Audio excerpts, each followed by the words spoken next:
তার পুত্র রূপে এলেন। এখন চতুর্থ আমরা ঢুকি। এতে 19টা শ্লোক আছে। একে ভগবান ঋষভ দেবের চরিত্র সম্বন্ধে বলা হয়েছে। পরমেশ্বর ভগবান তার পুত্র রূপে প্রাপ্ত হলেন। পরমেশ্বর ভগবানকে মহারাজ নাভি মেরু দেবী অত্যন্ত যত্ন সহকারে তাকে লালন পালন করছেন। তার নাম রাখলেন ঋষভ, পরম পবিত্র। ঋষভ শব্দের আক্ষরিক অর্থ পরম পবিত্র। গুরুকুলে শিক্ষা গ্রহণ করেন। কৌমার থেকে একদম আচরণ করেন। কি আচরণ? ভক্তির আচরণ। তারপর কটা বাজে? এখানে ঘড়ি নেই, আমি খুব স্লোতে যাচ্ছি না, এগোচ্ছি। কেউ বলবেন তো কটা বাজে? হ্যাঁ, তাহলে আমি আর একটু এগিয়ে যাবো। ঠিক আছে, একটু এগোচ্ছি। ঋষভদেব বড় হলেন, গুরুকুল থেকে চলে এলেন। আপনারা যেমন এক যজ্ঞের মাধ্যমে গৃহস্থ জীবন প্রবেশ করেছিলেন, তো ব্রহ্মচারী ছিলেন, গৃহস্থ জীবন অর্থাৎ বৈবাহিক জীবন করলেন। দেবরাজ ইন্দ্র জয়ন্তী নামক এক কন্যা, অত্যন্ত সুন্দরী এবং পবিত্র, যেন অপরূপা লক্ষ্মীর মতো, ইন্দ্রের অনুরোধে ঋষভদেবের সঙ্গে তার বিবাহ হল।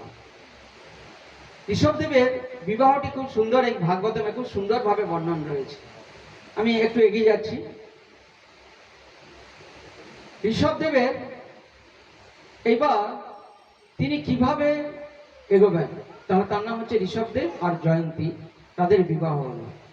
তাদের গর্ভে 100টি সন্তান হয়েছিল। এখানে কয়েকটি নাম দেওয়া আছে। ঋষভদেবের পরবর্তী পুত্রগণ, প্রথম হচ্ছে ভরত, দ্বিতীয় হচ্ছে কুশাবর্ত, ইলাবর্ত, ব্রহ্মবর্ত, মলয়, কেতু, ভদ্রসেন, আরো অনেকে আছে। তারা প্রত্যেকে এক একজন মহান জন হয়েছিল। তারা তাদের কাজকর্ম খুব সুন্দরভাবে এখানে বর্ণনা করা হয়েছে। তারা ধর্ম আচরণ করতেন, খুব সুন্দরভাবে জীবনযাপন করতেন, ভক্তিকেন্দ্রিক জীবন। এবার দেখছি মহারাজ নাভির বয়স হয়েছে। বয়স হলে তিনি কি করতে হবে? ব্রহ্মচর্য, গার্হস্থ্য, বানপ্রস্থ, সন্ন্যাস। সন্ন্যাস। মহারাজ নাভি তার বাসনা অনুসারে তার জ্যেষ্ঠ পুত্রকে আনন্দ আতিশয্যের বিহ্বল চিত্ত হয়েছিলেন এবং তিনি কি করেছিলেন? তার রাজ্যভার দিয়ে স্বেচ্ছায় তিনি বাড়িতে ছিলেন বটে, তিনি এমন জীবন যাপন করতেন, সন্ন্যাস জীবন। তা আমাদের তো সন্ন্যাস দীক্ষা হয়। সন্ন্যাস মানে বন জঙ্গলে থাকতে না। আর বন জঙ্গল বা পাবেন কোথায়? গৃহে থাকতে হবে, সব কিছুতে অনাসক্ত হতে হবে। সব কিছু সম্পদ আমি রাখবো, বিভিন্ন রোজগার আমি সত্য নেব, আমি ডিস্ট্রিবিউট করব, আমার যে পুত্র বা নাতিদের দেবো, এইটা না। ঘরে থাকবো, ওগুলোর প্রতি অনাসক্ত হয়ে ভগবানের সেবা পূজায় দিন কাটাতে হবে। তাহলে তিনি বাড়িতে থেকেও সন্ন্যাসে থাকতে পারে। বাড়িতে থেকেও সন্ন্যাসে থাকতে পারে। এখানে খুব বিখ্যাত শ্লোক আছে। মহারাজ পরীক্ষিত, সুখদেব গোস্বামী বলছেন, মহারাজ পরীক্ষিত শুনছেন। মহারাজ যখন সুখদেব গোস্বামী যখন নাভি কীর্তন করছিলেন, গুণকীর্তন করছিলেন, তো দুটি শ্লোক এখানে উদ্ঘাটিত হয়েছে। মহারাজ নাভির মতো সাফল্য কে অর্জন করতে পারে? তার মধ্যে কার্যকলাপ কে করতে পারে? ভক্তির যে চরম পরাকাষ্ঠ, স্বয়ং ভগবানকে পুত্র রূপে লাভ করেছিলেন। এটা প্রথম শ্লোকে বলা হয়েছে। দ্বিতীয় শ্লোকটি খুব সুন্দর। মহারাজ নাভির থেকে ব্রাহ্মণদের যে কার্য করেছিল, তাদের অপর্যাপ্ত দান দিয়েছিলেন এবং সেই দানে সন্তুষ্ট হয়ে তারা আশীর্বাদ করেছিলেন। এই জন্য বলি না, কাজের শেষে দক্ষিণের পর আপনি আশীর্বাদ করে যান, আমার এই পুত্র কি নাতি নাতনি এরা যেন ভক্তি পথে থাকতে পারে। বলেন তো, বলেন তো, প্রকৃতপক্ষে এইভাবে হয়েছিল। তারপর মহারাজ নাভি জীবনের সায়ান্নে বদ্রিকাশ্রমে প্রস্থান করেছিলেন। সেখানে থেকে বাকিগুলো দিন কাটিয়েছিল। এবার ফিরে আসি, দেবরাজ ইন্দ্রজিকে জয়ন্তীকে দিয়েছিলেন, তিনি কি করছেন, তিনি কিভাবে সংসার জীবনযাপন করছেন, তিনি কিভাবে করছেন। স্কন্ধপুরাণের একটি শ্লোক আছে, আপনারা জানেন সকলে, শ্রুতি স্মৃতি পুরাণ আদি পঞ্চরাত্রি বিধি বিনা, তারপর ঐকান্তিকী হরির ভক্তি উৎপাতৈব কল্পতে। তাহলে আমাদের হরি ভক্তি কেমন করতে হবে সেখানে বলা রয়েছে। এই সবটিও ভাগবতের স্থান পেয়েছে, এই জন্য আমি বলছি। হরি ভক্তি আগে বললাম, এক অঞ্জলি জল, তুলসী পত্র যদি ভাব দিয়ে ভগবানকে নিবেদন করি, ভগবান তার কাছে বিক্রি হয়ে যায়। নারদ পঞ্চরাত্রিতে বলা হয়েছে শ্রুতি স্মৃতি পুরাণ আদি। শ্রুতি স্মৃতি পুরাণ, তাতে যেগুলো বলা রয়েছে, নারদ পঞ্চরাত্রিতে আমাদের বৈদিক ভক্তি কিভাবে করতে হয়। ভোরবেলা উঠবে, চান করবে, পবিত্র হবে, ধৌত বস্ত্র পরিধান করবে, তিলক সেবা করবে, আজমন করবে, ভগবানের আরতি করবে, এইভাবে করতে আপনারা দিন তো শুরু করেন। এগুলো কি থেকে করেন? নারদ পঞ্চরাত্রি, শ্রুতি স্মৃতি পুরাণ, নারদ পঞ্চরাত্রি, এগুলো কিছু বিধি নিষেধ দেওয়া আছে। এইগুলো যদি আমরা মেনে করি তাহলে বৈদিক ভক্তি, যদি না মেনে করি বলবো ওগুলো আমার সহ্য হয় না। ভোরে উঠে, তোমাকে না বলছি তোমার ঠান্ডা ধার আছে, ভোরবেলা উঠে ঠান্ডা জলে স্নান করতো, এবার নিউমোনিয়া হয়ে গেছে, ডাক্তারের কাছে নিয়ে যেতে হবে, কত অসুবিধা, কত কি, সংসারে যেন কুরুক্ষেত্র বেঁধে যায়। তা আমার যদি শরীর খারাপ হয়, আমি ভগবানের আরতি করবো, স্নান করবো কি করবো না? এক্সেপশনাল কেস হতে পারে, জ্বর হতে পারে, টাইফয়েড হতে পারে, ডিসেন্ট্রি হতে পারে, তখনও কি করতে হবে সেগুলো শাস্ত্রে নির্দেশ আছে। মাতাজিদের কিছু 4 দিন সমস্যা আছে, তখন কি করা যাবে কি করা যাবে না সেগুলো সব বৈদিক হতে হবে। নারদ পঞ্চরাত্রিতে পাবো। এই নারদ পঞ্চরাত্রি, শ্রুতি স্মৃতি পুরাণ এগুলো বাদ দিয়ে যদি আমি মন গড়া করি, কি হবে? উৎপাত। আমার এটা ভালো লাগছে না, ও আরতি ও একবার করলে হবে, না করলে হবে, সব দিন করতে হবে। কোথায় লেখা আছে? আমরা বলি না? হ্যাঁ, লেখা আছে পঞ্চরাত্রি, শ্রুতি স্মৃতি পুরাণ আদি পঞ্চরাত্রি বিধি বিনা ঐকান্তিক হরির ভক্তি। এগুলো বাদ দিয়ে যদি খুব আমি প্রেম সহকারে হরির ভজনা করি, ভক্তি হবে না। না, বলছে সেটা কি হবে? উৎপাত। এখানে আবার শ্লোকটা বলছি, আপনারা অবাক হয়ে যাচ্ছেন, মন সায় দিচ্ছে না, আমি বলছি না। আপনারা যদি স্কন্দ পুরাণ থাকে দেখবেন, ভক্তি রসামৃত সিন্ধে দেখবেন, স্কন্দ পুরাণে প্রথম অধ্যায় দ্বিতীয় অধ্যায় 101 নম্বর শ্লোকে বলা আছে, শ্রুতি স্মৃতি পুরাণ আদি পঞ্চরাত্রি বিধি বিনা ঐকান্তিকী হরের ভক্তি উৎপাতৈব কল্পতে। শ্রুতি স্মৃতি উপদেশ পালন করার মাধ্যম সমাজের অবশ্য কর্তব্য। তার ব্যবহারিক পরখ করে পঞ্চরাত্রি বিধি অনুসারে ভগবানের আরাধনা করা প্রয়োজন। শুনুন, মন দিয়ে শুনুন, খুব প্রেমসে শুনুন। প্রতিটি মানুষের কর্তব্য হচ্ছে, প্রতিটি মানুষ, আমরা এখানে যারা বসে আছি, যারা শুনছেন, সকলেই মানুষ, সকলে আপনার ভক্ত। প্রতিটি মানুষের কর্তব্য হচ্ছে পারমার্থিক জীবনে উন্নতি সাধন করা। প্রতিটি মানুষের কর্তব্য কি?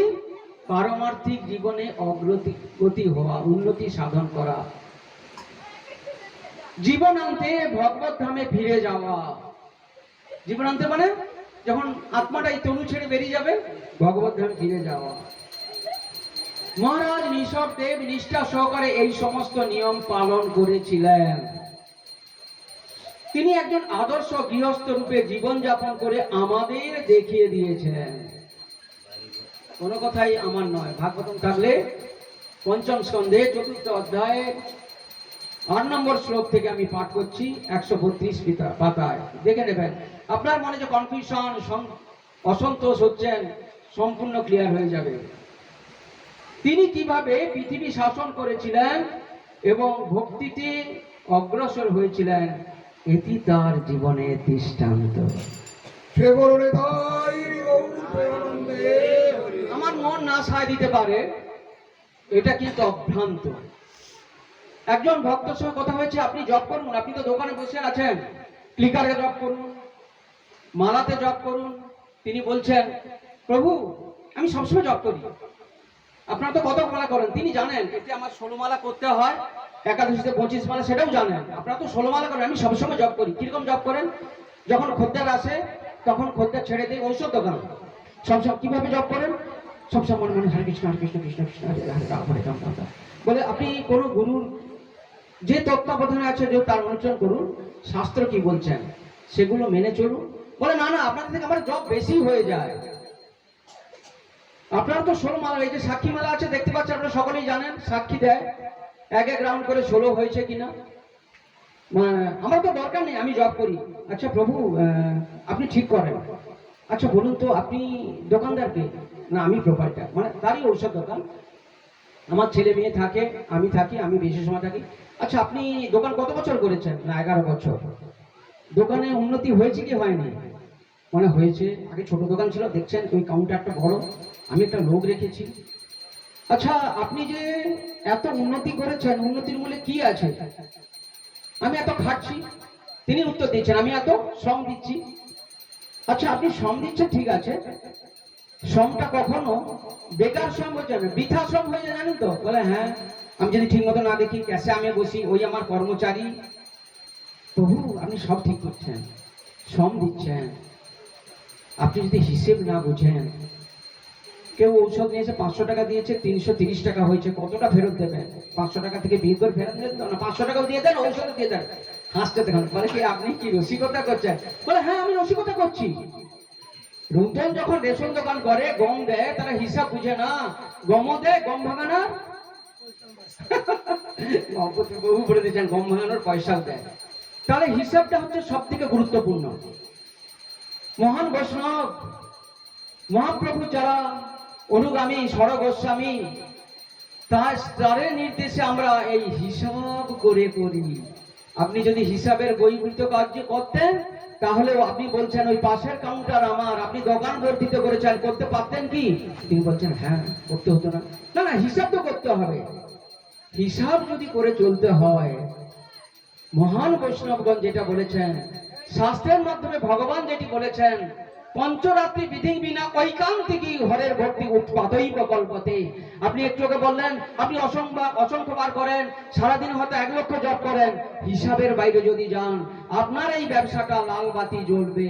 আর আপনি যে সারাক্ষণ হরিনাম করছেন, কোনো বিধিনিষেধ পালন করছেন না, হয়তো আপনার ব্যবসা টিকে থাকবে, আপনি ব্যবসাতে অগ্রগতি হতে পারবেন না। তিনি এত খুশি হলেন, তাকে যখন বুঝিয়ে দিলাম তিনি এত খুশি হলেন, তিনি একবারে বলছে প্রভু আবার কবে আসবেন? আমি বলি কৃপা হলেই আপনারা বললেন আসবো, না যদি হয়। আমি বলি আমরা তো কৃপা করার জন্য যাই। কিরকম? শাস্ত্রে কি বলেছে? মহান্তের স্বভাবেই তারিতে প্রমাণ। তারপর তারপর কে বলুন বলুন বলুন মাতাজি বলুন। নিজ কার্য নাই তো বুঝান অন্যের দোষ। এই যে আমরা বুক ডিস্ট্রিবিউশন করতেছি, আমার কোনো লাভ নেই।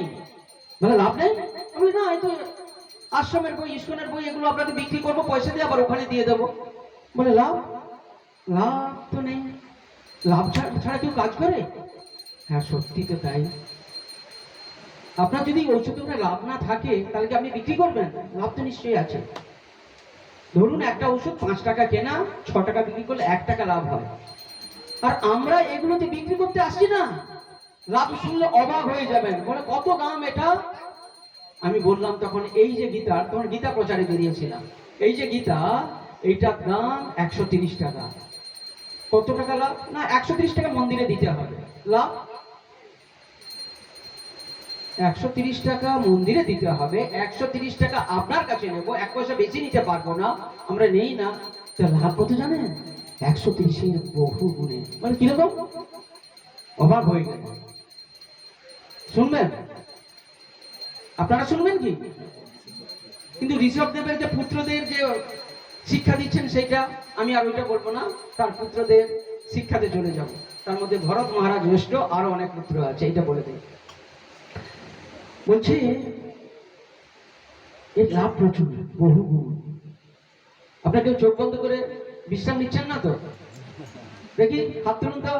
নিতাই গৌর সীতানাথ প্রেমানন্দে হরি হরি বল, হরি বল। অনেক ভক্ত, সুন্দর ভক্ত, আপনারা সকলেই হাত তুলেছেন, দু হাত তুলেছেন। বলছি একটা শুনুন, আপনি ট্রেনে চলেছেন কোনো?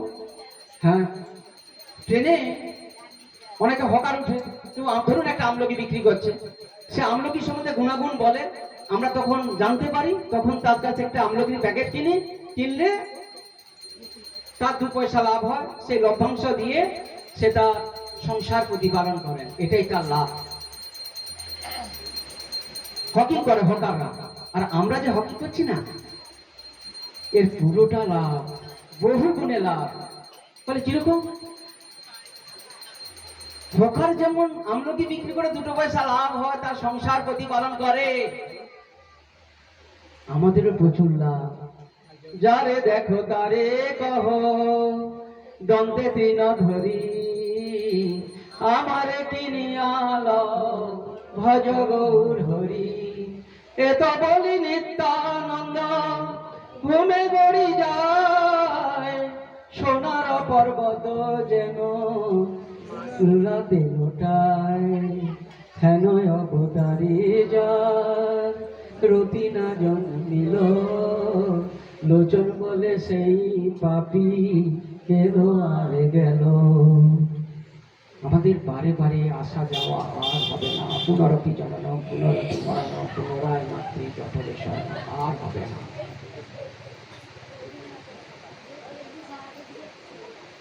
প্রভু বলেছিলেন, মহাপ্রভু বললেন, নিত্যানন্দ আর হরিদাসকে ডেকে বললেন, কি বলেছিলেন? যাও তোমরা আমলকি প্রচার করো। আমলকি তো আমলকি নয়, ধর্ম ভক্তি ডিস্ট্রিবিউট করো। কিরকম বলছে? শোনো শোনো নিত্যানন্দ, শোনো হরিদাস, কি করো? সর্বত্র আমার আজ্ঞা করো প্রকাশ, প্রতি ঘরে ঘরে গিয়া করো এই ভিক্ষা। কি ভিক্ষা দাও? মা একটু ভিক্ষা দেবেন। দরজা টকটক করে বলছেন, মা গো কে আছে? আমরা এসেছি, একটু ভিক্ষা দেবে। তো দরজা বন্ধ করছে, ও অবধূত ভন্ডাম করতে, যাও ভিক্ষা হবে না, অন্য বাড়ি যাও। দ্বীপ হয়ে এসে আমরা ঘুমাচ্ছি, টকটক করছি, অন্য বাড়িতে গিয়ে আবার নক করছি, মা গো কিছু ভিক্ষা দেবে। ভিক্ষা কেউ হয়তো একটু দয়ালু চাল ডাল কাঁচকলা কিছু সামান্য সবজি বা পয়সা নিয়ে আসছে, বলে এই ভিক্ষা নাও। বলছে দীনা দেবী পড়ে যাবে, হরি বল। বলছে ওই ভিক্ষা চাই না। বলে কি তোমরা ভিক্ষা নেবে? এখনো বলছো ভিক্ষা দাও, কি নেবে? এটা নেবে না? বলছে আমি ওই ভিক্ষার জন্য আসি না মা। কি ভিক্ষা নেবে? অর্থ তাও নেব না। কি নেবে? বলো কৃষ্ণ, ভজ কৃষ্ণ, করো কৃষ্ণ শিক্ষা। কি ভিক্ষা নেবেন? বলো কৃষ্ণ, ভজ কৃষ্ণ, করো কৃষ্ণ শিক্ষা। এই ভিক্ষা দিলেন। যারা নিল না তাদের ভাগ্যে কি দুর্গতি। 4 ধরনের মানুষ নিল না। কে কে? জন্ম, ঐশ্বর্য, সুত, শ্রী, সকলে নিল।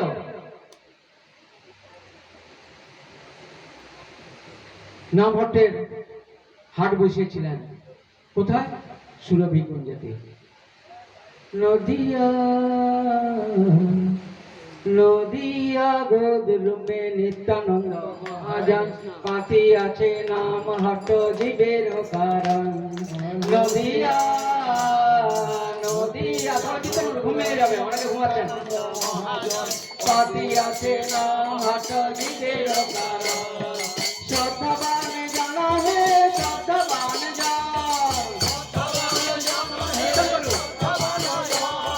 পাতি আছে নাম হট জীবের কারণ, নদিয়া নদিয়া গৌরবে নিত্যানন্দ মহাজন, পাতি আছে নাম হট জীবের কারণ। নদিয়া